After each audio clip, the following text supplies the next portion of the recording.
আসসালামু আলাইকুম, কেমন আছেন সবাই? আজকে আমি নতুন একটা রেসিপি নিয়ে এসেছি, কচি লাউয়ের পায়েস, যেটা আমার মায়ের হাতের খুব সুস্বাদু একটা খাবার। তো সেটা আজকে আমি মায়ের সহায়তায় চেষ্টা করে দেখব।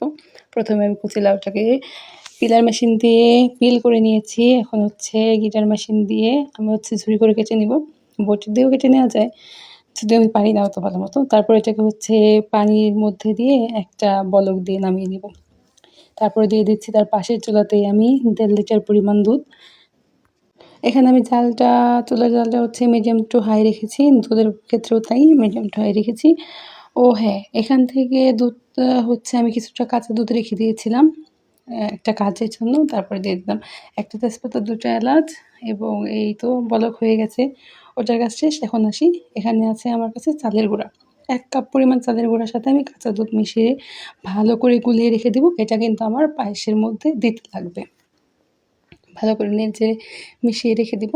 তারপর আমি সেই দুধটার মধ্যে চিনি দিয়ে দেবো। এই দুধটাকে জাল দিয়ে অনেকটা কমিয়ে নিতে হবে। ধরুন যদি 1.5 লিটার হয় দুধ, 1 লিটার করে নিলেন। এরকম দুধে কিন্তু পানি দেওয়া যাবে না। তারপর আমি যে মিশিয়ে রেখেছিলাম যে চালের গুঁড়িটা, সেটা দিয়ে দিয়েছি। তারপর আমার মা আমাকে হেল্প করে দিচ্ছিল অবশ্যই। তো মা এসে লাউকে যে আমি একটা ঝরনা দিয়ে রেখে দিয়েছিলাম, ওটা ভিডিওর মধ্যে স্কিপ হয়ে গেছে। তো ওটাকে দিয়ে দেওয়ার পরে কিছুক্ষণ নাড়াচাড়া করার পরে নামিয়ে নিলেই হয়ে যায় মজাদার লাউয়ের পায়েস। এটা আমার মায়ের হাতের একটা সিগনেচার আইটেম বলা চলে। তো আজকে প্রথম আমি ট্রাই করেছি। খেতে কিন্তু ভালোই হয়েছিল।